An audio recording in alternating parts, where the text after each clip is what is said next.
ឥឡូវសម្បូរបរោះដែលគាត់មានបញ្ហាផ្ទៃមុខឡើងខ្មៅឡើងស្អាប់ឡើងគ្រើមឡើងគ្រៀតឡើងខ្លាញ់ឡើងប្រេងឡើងមុនឡើងក្តាំងពេញមុខច្រើនជាងស្រីទៀតដោយសារតែប្រុសគឺគាត់ខ្ជិលអ្នកខ្លះគឺគាត់អត់ចេះទេឲ្យលាបលេលាបម្សៅលាប skin care អីច្រើនមុខសុខស្មាញ no អត់ចេះហ្មង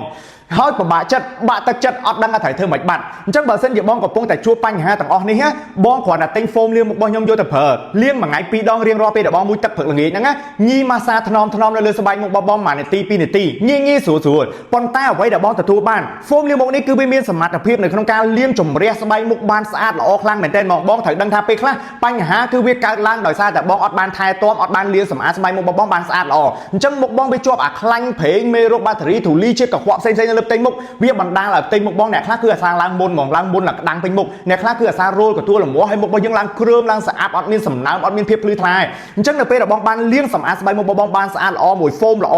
វាលាងសម្អាតដល់ស្រទាប់ស្បែកខាងក្នុងលាងសម្អាតមេរោគបាក់តេរីធូលីជាតិខ្លាញ់ជាតិប្រេងធាតុកខ្វក់ដែលជាប់កកស្ទះនៅលើផ្ទៃមុខរបស់បងបានស្អាតល្អហើយវាធ្វើឲ្យផ្ទៃមុខរបស់បងគឺភ្លឺថ្លាចេញមកពីខាងក្នុងមកហើយវាជួយទប់ស្កាត់អត់ងាយធ្វើឲ្យមុខរបស់បងងាយឡើងបញ្ហាដោយសារអ្នកខ្លះអាសាឡើងមុនអញ្ចឹងវាទប់ស្កាត់អត់ទៅងាយឲ្យឡើងមុនទេហើយអ្នកដែលគាត់មានមុនស្រាប់ធ្វើឲ្យមុននឹងឆាប់ក្រៀមឆាប់ជ្រុះហើយវាធ្វើឲ្យផ្ទៃមុខរបស់បងគឺភ្លឺថ្លាផូរផង់ជាងមុននេះគឺសម្រាប់អ្នកដែលគាត់អត់ចេះលាបលេលាបម្សៅអីហ្មងបងអាចសាកប្រើ foam លាងមុខរបស់ខ្ញុំបានហើយអ្វីដែលខ្ញុំធានាជូនបងគឺអត់មានជាតិកាត់បកទេធានាជូនបងប្រើដោយទំនុកចិត្តហើយសួរថាតម្លៃថ្លៃអត់ថ្លៃទេបង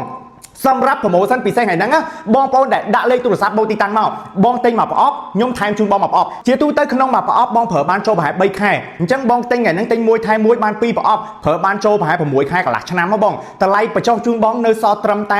$12បង$12ហ្នឹងគឺខ្ញុំប៉ាវថ្លៃដឹកជញ្ជូនបង free ការដឹកជូនបងអត់មានការគិតថ្លៃដឹកជញ្ជូនទេហើយធានាប្រើអត់បានផលខ្ញុំដូរលុយជូនបងវិញ